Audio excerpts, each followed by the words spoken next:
Welcome to another episode of Marketing Tips for Doctors. I'm your host, Dr. Barbara Hales. Today, we have with us Paul Wright. He is a physiotherapist and former owner of multiple allied health clinics in Australia, which he rarely visited. He is the author of the Amazon bestseller, How to Run a 1-Minute Practice. Wouldn't we all want to know how to do that? Founder of the Practiceology Health Business Freedom Program, and has helped thousands of allied health business owners across 57 countries earn more, work less, and enjoy their lives. Welcome to the show, Paul. Absolutely pleased to be here, Barbara. What a buzz!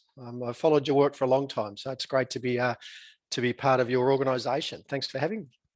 Well, it's my pleasure, and the luck for the listeners. We'll see. Yeah. A lot of people have asked me in the past, how do you or why do you transition from being a physician to being a health marketer, which I always say is a natural transition for me. And then I give my story. So tell us about your journey, how you went from active physiotherapist to being a health business owner and speaker. I suppose, Barbara, I tell people I'm in my fourth career. My first career when I was at school, because I grew up in a small country town in northwest New South Wales, Australia, so there wasn't many people. And what did a sport mad kid want to do other than be a PE teacher, like a physical education teacher? Because that's all we knew was sport out in the country. So I wanted to be a physical education teacher. I got accepted to Newcastle University and did a Newcastle phys ed course. Last year of my undergraduate course, I met a physiotherapist, Barbara, and I didn't even know what a physiotherapist was. We didn't have any in Canberra, my hometown. So I found this physio gig and I thought, well, that sounds good. Applied to Sydney Uni, got accepted to be a physiotherapist, which then became my second career, being a physio. I think I was fundamentally an entrepreneur, Barbara, and I couldn't see myself working for someone else, as a teacher for my career. So maybe that was why I transitioned into physio, but then I wanted to be a physio business owner, which was my third career. End up growing 6 practices. My claim to fame, I suppose, I didn't go to any of them. I ran them remotely. People start asking me how I did that. How did I run them and not be there? Which then got me onto the speaking journey and sharing this, which then became, well, my third career was a physio business owner. My fourth career was then educating and mentoring other people how to do it. And I'm a firm believer, Barbara, in sliding doors, and things happen for reasons. And I didn't know it at the time, but when I was in my physio business, I used to look out onto a road, Barbara, in Sydney, and then a bus kept going past, and I'd be at the practice early, like most of you guys. Sun coming up, I'm at the practice. Sun going down, I'm at the practice, but I'm in my treating cubicle and this bus keeps going past. And on the side of the bus, it says why most small businesses fail and what to do about it. This was on the bus. And I'm better at picking up this now, but in those days, I was slow to pick it up. The bus must have gone past 1,000 times. And I think that the universe was trying to park the bus there for me, but I was just missing it. So, but now I'm better at that. But so I followed the phone number that was on the side of the bus. It led me to a Michael Gerber seminar, which hopefully you will know about, the E-Myth book with Michael Gerber. And that started the whole journey for me to systemize, replicate, sell them, which I eventually sold them. And then doing what I'm doing now all came from a bus going past. And I think we all have those moments, and that was mine. And as I said, I sold the practices, and now I help other owners do exactly what I did. And that's kind of my journey to date. And it's been a great ride. That's great. Just goes to show you that, sometimes it's just a question of following your destiny. Yeah, or probably understanding that someone is trying to tell you something. Well, the bus had to go by that many times so you could pick up one number at a time on that telephone. Yeah, I say to my clients now in Practiceology that the universe will tell you what's happening. And I'm not the esoteric guy. I'm a very analytical, scientific guy, but I'm getting better at this. And it's like when you tell an owner, if they get an applicant like an applicant for a therapy position, and they're a superstar. Like they're a really good applicant and you mightn't even have a job ad going, but you get a CV or an application from someone who's a superstar, and the owner says, "Oh, look, I haven't got a spot at the moment, so I won't be able to take them." I can guarantee you within a week, one of your team members is leaving. There's a message. I always say, take them and see what happens, because I'll tell you, the resignation is coming. The universe has told you this person has been presented to you. Take them, and it happens all the time. I'm getting better at that stuff now, I think, as I get older. You mentioned that there are 7 critical mistakes which reduce profits, increase stress, which we all are experiencing now, and chain you to your health business, especially during a pandemic, which seems pretty useful information now. One of the 7 which I see is the most, and maybe the most harmful, is the ineffective, non-existent, or unsupervised internal systems. Tell us a bit about that. Well, that was probably, Barbara, the origin of my whole 1-minute practice model. As I started doing this Gerber process and systemizing everything, so everything became a process. And I live by some mantras. Do the work once, get paid forever is one of my favorites. So if you're going to do something, do it. You have to do it, then record it, document it, create the steps so it can be done again. And we started doing that in my business. So as I moved out of a consulting role in my practice, I started documenting the systems and creating the manual, which Gerber talks about as the franchise prototype, which is what it is. It's how your business runs. Probably the best example of that we put into 1-minute practice and in our business is what we call a new patient register. So a patient arrives at a practice, and there are a certain number of steps that person has to go through in the journey. And in our business, it was what was the referral source? We need to know in great detail the referral source. Did they sign their paperwork? Did they get what we called an action plan or a report of findings? Now, if there's one for allied health business owners out there, you've got to have this report of findings. Now, chiropractors have been great at it for years. Physios, physical therapists, probably not so good. Medicos, probably not at all. But it's a sheet of paper, Barbara, that outlines, you sit down next to the patient after you've done your history and your examination, and you say, this is what you've got, you overview what they've got, this is what we're going to do about it, and this is how many times you've got to come back to get it. So it's twice a week for 4 weeks is 8 sessions, or whatever the recommendation is. And my frustration, Barbara, is I was having patients coming into our practice and they were getting different recommendation for all different things. So there was no consistency. And I then wasn't sure what everyone was getting. So I created this new patient register and this action plan recording system. So did they get their action plan? Had to be a yes. How many consults were on the plan? So how many consults were on that plan as it came through? Had to be one of our things as well. And we documented that very clearly in our measurement. So if they came into the practice, yes, they got a plan.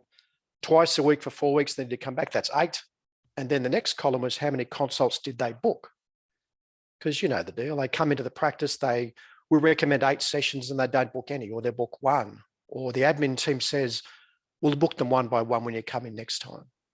So it's a common thing in practice, Barbara, but it without having some sort of system or process for it, you don't know whether it's happening or not.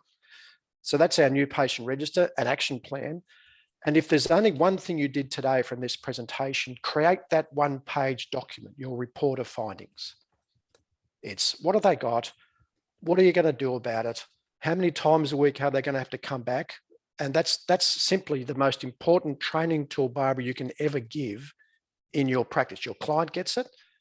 And as the owner of the practice, it then stops you from having this situation where, let's say you get a new team member on, and they get lots of new patients, but then you look at their diary and their diary is empty because they're not rebooking well enough. They're not booking them in. So if you go to your register and you say, this person saw a new patient here, they recommended 6 and they booked 1. They recommended 5 and they booked 1. They recommended 8 and they booked none. You can see that in advance rather than looking at your diary and thinking, why is it empty? Which that's a simple example, but bottom line, Barbara, processes, systems measured and monitored, recorded, and become part of your training program. My biggest moment, Barbara, my scariest one was when I remember waking up bolt upright one night in bed, realizing my admin manager knew everything and I knew nothing about a lot of the steps and processes in the business. And I thought, if something happens to her, I'm in all sorts of trouble. So I remember it. I rang her and I said, I need you in there first thing in the morning. I've got the camera. I've got your shift covered. I want you to show me how you do everything. So, and these are the days back in the handycam. So I stood there with a handycam behind her. Show me how you add this. Show me how you do that. Show me how you do that.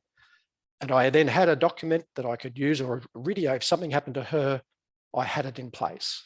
And I slept better when that happened, because I knew if anything happened to her, I had some sort of backup in it. But you've got to have these things in place. And if you launch a system, the other thing, guys, if you launch a system, you've got to make sure you measure it, track it, and people are accountable for it being done. Otherwise, it won't happen. Another one of your 7 critical mistakes where I see you would probably get the most pushback from the people that you're speaking to is when you say, failing to understand the true role of your business, because I see that your allied professionals would say, well, of course, I'm an allied health professional. Of course, I know what my business and my role is. How do you explain that to them? Well, I think that's it's almost the curse of the business owner. When I say they fail to understand the role of the business, we go into business as an allied health professional, or actually go back a stage. We decide to be an allied health professional or a health professional for a certain reason. But as we then change that technician and change our mindset from being a technical performer of the business, or the skill, the physio, the doctor, the chiro, the osteo, so that role, once we change that role into owning the business, that's a different role. And sometimes we don't evolve with that role. So we take on the job of being the owner of the practice, but we still have a technician mindset. And I think that comes back to, Barbara, why do you want to own the business? Why did you want to start or be the business owner? Why didn't you just stay a clinician? Because they're two different roles. And I believe when you ask people why they started the business, or why do they become the business owner, they say they want more freedom. They want more control. They don't want to work for someone else. That's what they say. But then when you analyze them in detail, Barbara, they're doing the consulting as well as doing these other things. So they haven't actually got more freedom at all. They've got less freedom. The business is in controlling them. The team are controlling them. And that's why you got to ask yourself, why did you want to be a business owner in the first place? Because I believe the role of a business is to give you more life. That's the only role of a business, to give you more life. And that means choice, freedom when you go, freedom what you charge, freedom when you take holidays. That's the freedom you get when you're a business owner doing it well. But if you think the role is still being a clinician, you may as well work for someone else. And one of the things I do in my seminars and courses, Barbara, we talk about a thing called the freedom score. And the freedom score is you look at, take your typical week. How many hours in that week do you actually physically have to be at your practice? So how many hours a week do you physically have to be there? Now, if you've got patients from morning till night, then that's how many hours, add that up. And that's your freedom score. So that's the time you have to be in the practice. And I believe the role of your business is to try and decrease your freedom score. The business should run without you being there. You can be there if you want to, but you don't have to be there. But that's when you transition from being a therapist into being an owner. That being said, I've got clients that adopt what they call the Mr. X model. And the Mr. X model is a model where the person still wants to treat patients. They love treating, but they do it on their own terms, meaning the classic Mr. X. They don't work school holidays. They have certain hours they work, and they never budge on that. So they start at 9, finish at 2, whatever their hours are. And they don't budge from that. I've got Mr. X's where if the surf is up and they're mad surfers, they'll just cancel their list. The patients know that. The patients know that surf's up, Brian's going surfing. But they know that. They charge what they want. They sometimes don't even take insurance. Like they just run the business how they want to run it. And that's a fair model as well, if you're happy to still be there. But see, even in that case, the business is there to serve them. They're not serving their business. And I think, and the other big thing, Barbara, and this is how I lost a stack of money. When we're thinking about the role of the business, we also have to understand a thing called current bank versus future bank. Now, current bank is the money I make for the time I'm consulting. It's the time I'm there. So it's my revenue, it's the clients, it's what they're seeing. The future bank is what it's worth when I sell it, or the exit amount. Now, I learned this the hard way. I had a practice inside a fitness center in Sydney, pumping practice, Barbara, doing great money, like really good current bank business. I got a phone call from one of my clients. It was a Thursday night, I remember, saying that he had word that the owner of the gym where I was a subtenant of had not paid rent for 3 months. I'm nervous. I'm thinking, oh, that's not good, because I got a pumping practice inside this fitness center. I go in the next day, can't speak to the owner of the gym. I said, is this true? He said, oh, there's some truth to it.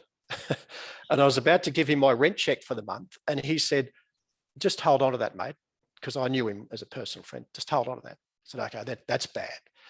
I rang the truck company, got myself a truck, cancelled patients for the day. We moved everything into the back of a truck from the practice. The whole practice was into the truck in a day. Everyone was saying, Paul, what are you doing?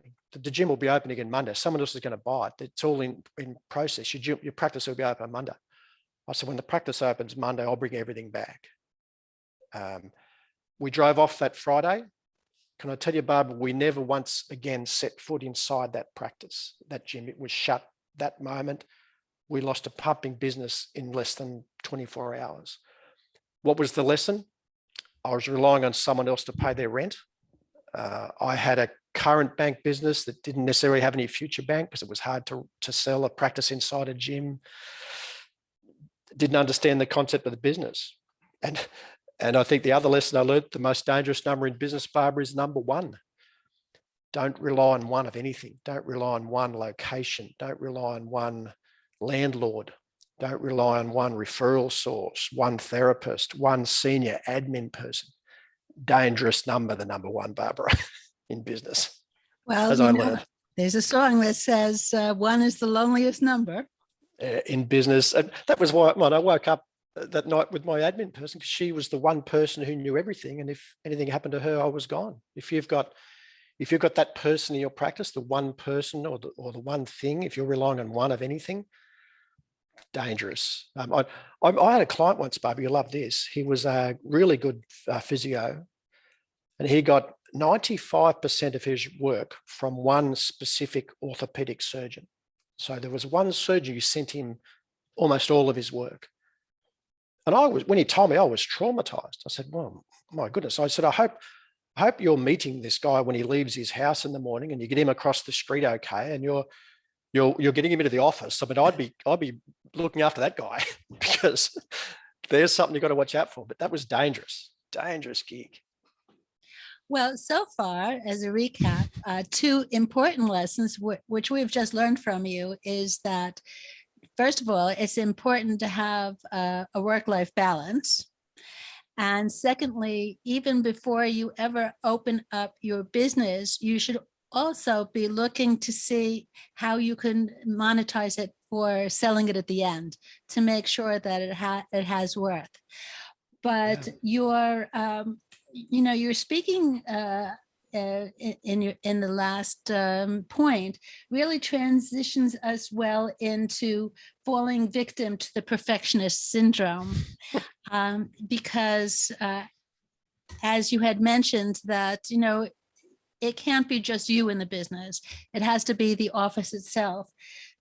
Now, most health professionals are saying, well, of course we have perfectionist syndrome, especially in litigious days, we have to make sure that we're like the best and that we oversee everything, that there are no mistakes being made. How do you counteract that? Well, I spoke to a guy this week who was going to join our Practiceology program, and when I talked to him, he was the master of this certain process. He was the guru. He was everything for this process, this specific rehab process. But he's working from dawn to dusk, 7 days a week. And it's okay. What's his alternative? He can keep doing that, or he can get other people to do it for him. He can train them in his method. And I said to him at the time, I said, how good do your other team members have to be as a percentage of you for you to be comfortable for them to do the work? Like what percentage? If do they have to be 80% as good as you? Do they have to be 90% as good as you? Where would you be comfortable? He said, well, I'd like them to be 90% as good as me before they did the work. And it's common, you hear that. I said to him, well, how long have you been doing this for? Well, 30 years. All the courses he's done. This guy has spent decades getting to be the 100% guy. How long is it going to take him to get someone up to be 90% as good as him? I said, that's not tenable. You've got to make sure you package your system well enough so that I believe someone who is 50% as good as you can do an exceptionally good job. Because you're not going to find 60, 70, 80, 90% people that quickly. So one of the keys to it, Barbara, is understanding your team are not you. They're never going to be you. You accept that. That doesn't mean they'll still get a great they'll still get a great outcome working with someone else. You just have to leverage them and train them well enough in your system. So creating this franchise prototype of what you do, the program that you deliver, and train that exceptionally well in another person is the only way out of your business. And we have to accept that people won't be as good as us. They'll be 50%, sometimes less than that. But one thing that I learned years ago, and it's an interesting expression, so be careful with it. To be successful in this, you have to leverage ordinary people with great systems. Now, I'm careful how I say. I'm not saying people are ordinary, but they're not you. They're not the superstar. So they're going to be ordinary in comparison to you. But you leverage that person with really good systems so they appear better than they are. Yes, well, of course, so you wouldn't have any value to the practice if you didn't have anybody other than yourself. If you were the only one, then you could never step down because there'd be nothing to buy. People would be only buying you, and you wouldn't be there. So, your practice would not have any value. And just think of that guy who worked for 50 years. I mean, his entire life was on hold. Yeah. And the thing too, like, it's not that hard. Like when you say leverage ordinary people with great systems, sometimes it's just the words they use. When we do our action plan training, our report of findings training, you can get a new grad to deliver a really good report of findings. Barbara, to get you back to that marathon that you want to do in 2 weeks' time, you need to see us twice a week for 2 weeks. We'll do this and this and this. Now, if you do that, we'll get you back there. How's that sound? Like the way they say that, compared to what a new grad may say, oh, we'll try a bit of this and we'll do a bit of this and give us a call and we'll see how it goes. Like that's just words. So you can leverage a new grad even with really good scripts and conversation and train that a lot to make them appear better than they are. And the patient will still get a great outcome. And I think, and this is an interesting expression, like to the blind man, the one-eyed man is king, which your patients don't know. If they haven't seen you, they don't know you're the 100% person. Okay, if they're seeing a therapist for the first time, if they don't know what's going on as the patient and the therapist knows what's going on, they're king. They might be one-eyed compared to you, who are the superstar, but they're still. You don't have to be the best in the world. I like this. You just have to be the best in their world. That's true. Here. In order for a drug to be approved for generic application, they just have to prove that they are 80% as effective and 80% of the time. Yeah. So that pretty much would hold for your model as well.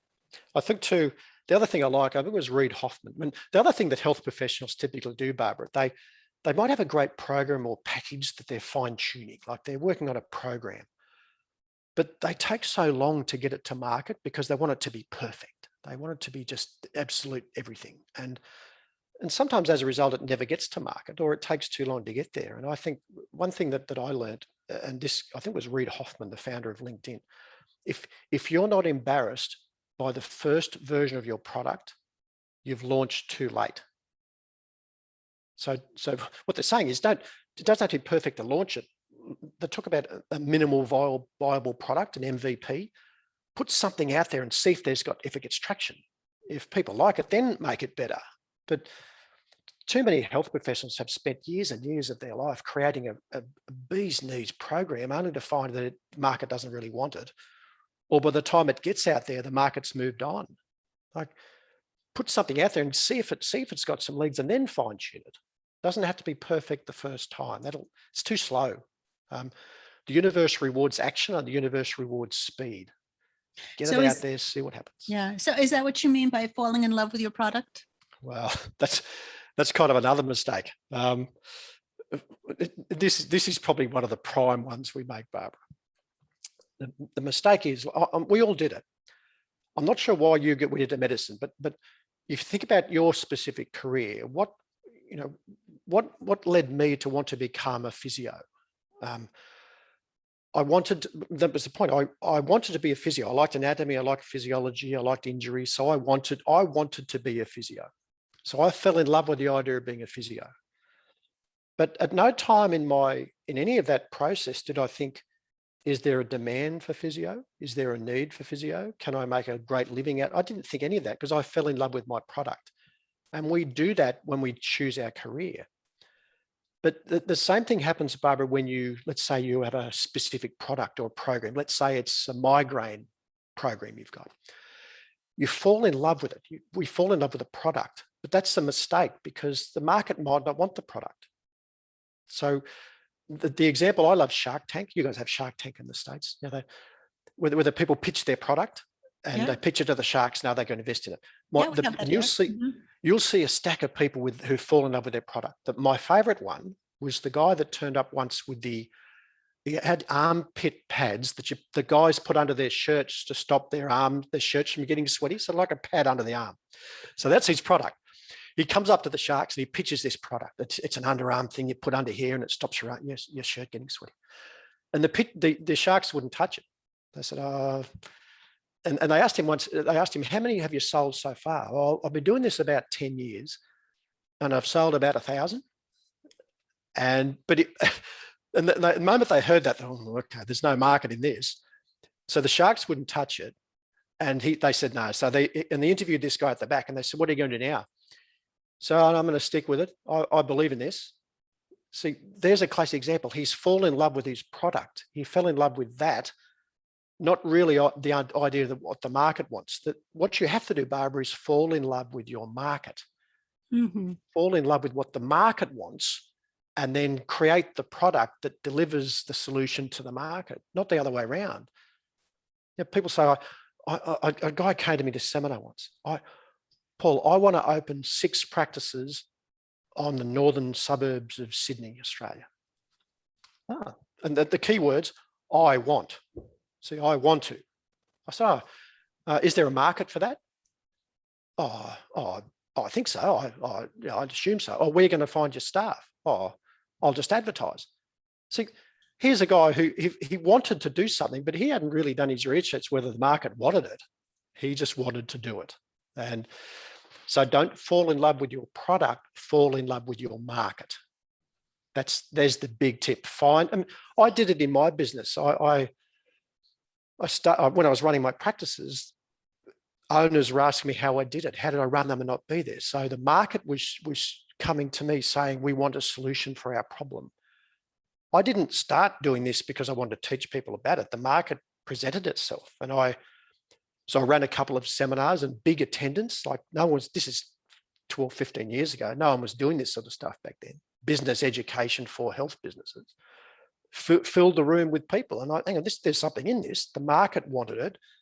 So then my job was then to create the products that filled the market, satisfied the market. it didn't matter if I love helping health business owners run better businesses. But if there's no one coming to the seminars, no one buying the book, no one doing it, I've made the same mistake. So fall in love with the market, don't fall in love with your product. Big mistake. Well, that's so important. Of course, it makes it a little less embarrassing now that we're doing it digitally so that nobody could see that the room is empty. Yeah, but what that does though, Barbara, it's a good point. Like, it's so easy now to test if something's got legs. Let's say I'm going to run an elbow injury rehab program for golfers. See, I can just do it on. I can put this out online, run some ads, put into some golf magazine, and see if I get some people to buy it, or pretty cheaply. I can test the market. Like, we did it with our programs. Like, we've got a front desk training program, for example, and how we ran that is we ran a live seminar, and for this event, we recorded the seminar, so that became the product. But if we didn't get a full house, I wasn't going to pay for the guy to come and video it and create the product because there wasn't a market for it. So when we've got a critical number of registrations, either this has got legs, we'll pay the video guy, we'll get the program done, and we'll create the product. But if no one registered, we wouldn't have done it. So I think that's so true, though, that, people do it the reverse way, which is the wrong way. They make the product, they spend all the time making the product, they put it out there, and then they hope that somebody will buy. When we started, we've started programs, Barbara. We started the 8 steps to freedom for health business owners, and I launched it with only 1 step completed. So I didn't have the steps 2 to 8 done. I launched it with step 1, and then if there was enough people registered, goodness me, I have to create the other steps. so then you start doing it, and that was easy to do. But you don't do the whole steps and then think, oh, now I'll launch this thing, because it might not have legs. But that disturbs the head of most analytical health professionals who want it to be perfect, because they think that, if I'm going to run a knee course or a knee program, or putting myself out as I wrote the book on knee pain, but up the road is the absolute superstar of knees. They've been doing it for 50 years. I can't possibly write a book because they're the expert. I'm not the expert. So that you got to deal with your own stuff. Don't wait to be anointed by your association, Barbara. Just anoint yourself. That's true. That's what a lot of people suffering from the imposter syndrome. Yeah, we've all got imposter syndrome. But if someone says to me, Paul, who's the best health business consultant on the planet? Oh, I am. Now you're very close, Barbara. Obviously, you're very close, but I am. No, I'm not going to wait for my association to anoint me. I can't wait for that. And assuming there's even an award for it, I'm not going to wait for that. I'm going to put myself out there, and I'll market myself, and I'll believe that. And that's all you can do. You don't wait to be anointed. It's not arrogant, but it's just, you can't wait for the association to position yourself. You can position yourself. Well, the best example of that is Muhammad Ali. I don't know if you heard that story, but he was always known as the greatest boxer that ever lived. Yeah. And somebody asked him once, well, like, who is the one that started that rumor? And he said, well, me. Yeah. And he just put it out there, and it caught. It's interesting. We talk about I do lectures. I remember doing a lecture in Florida not long ago, and I had this is a group of physical therapists, and I got 2 of them out of the audience. This is an interesting exercise, and I got them up in front, and I said, and the question I put to them is technical excellence a marketing advantage?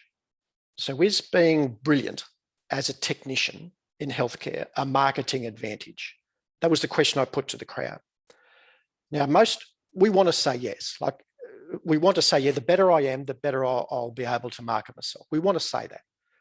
But I got these 2 people up in the crowd, and I'm mucking around with them. I said, well, this person here is the absolute superstar. I said, they are the best therapist I've ever seen. They're a genius. This person on this side, they're hopeless.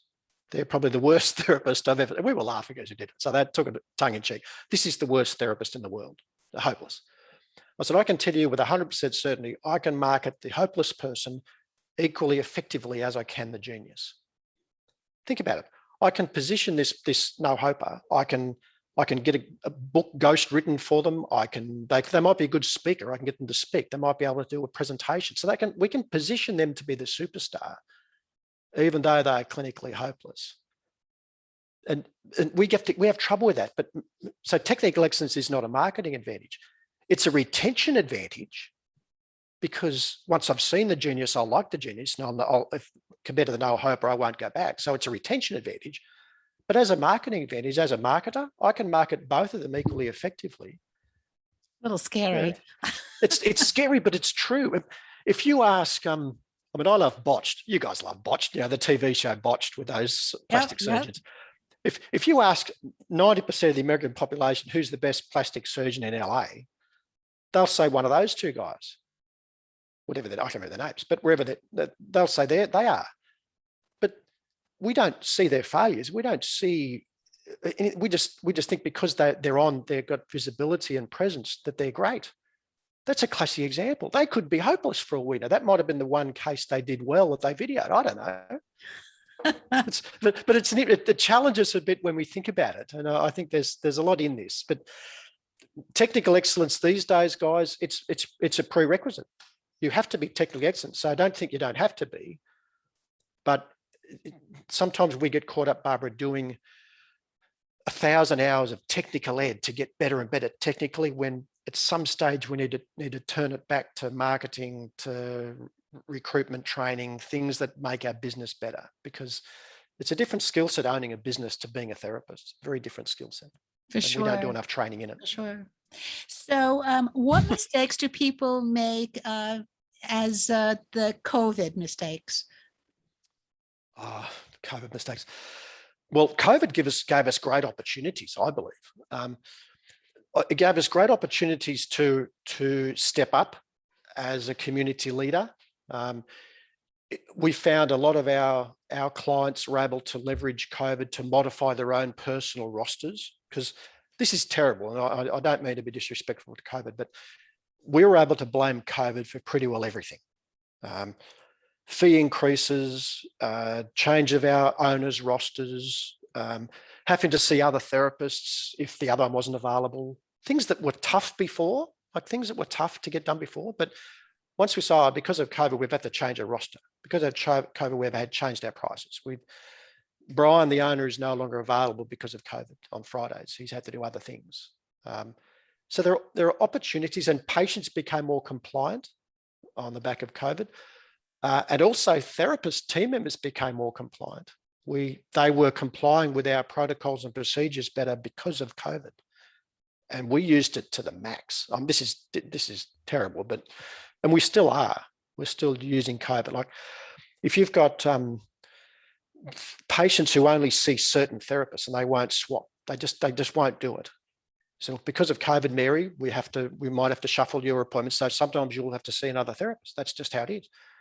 Okay, they wouldn't have done it 2 years ago. So there's opportunities here in that. There's changing marketplace. There's a big opportunity for, as we've seen with remote provision of service, we've seen a lot of clinicians or a lot of therapists open psychology services or OC health services that people can do online, or therapists can be then doing the service online. So a lot of online things have come on. We've even got clients, Barbara, that have shut their bricks and mortar practices, gone totally online, and done much better because of it. So that there are opportunities for the smart people, and there still are. If you know what to do, there's always an opportunity in everything that happens. As terrible as it is, that's the reality of it.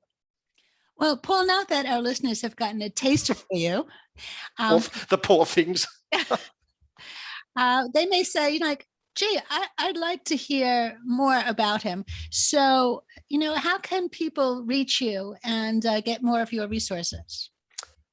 We do a monthly webinar. We do a Practiceology demonstration every month. You guys can register for that. Go to mypracticeology.com/Hales, Hales, in reference to the great Barbara. So go to mypracticeology.com/Hales, and you can register for our next Practiceology demonstration.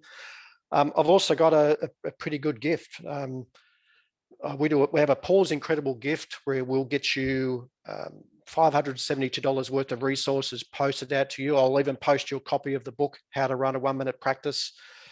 You also get access to the online Profit Club Academy library, all of our resources there with a huge range of resources. That's all $19.95. Go to paulsincrediblegift.com. So paulsincrediblegift.com for $19. We post you a stack of stuff. You get access to everything online. Plus, I'll post you a copy of the book. If you just want a copy of the book, if you'd rather get a copy of just the book only, if you go to 1minutepractice.com/book sales, 1minutepractice.com/book sales, and you can type in a code Barbara OS.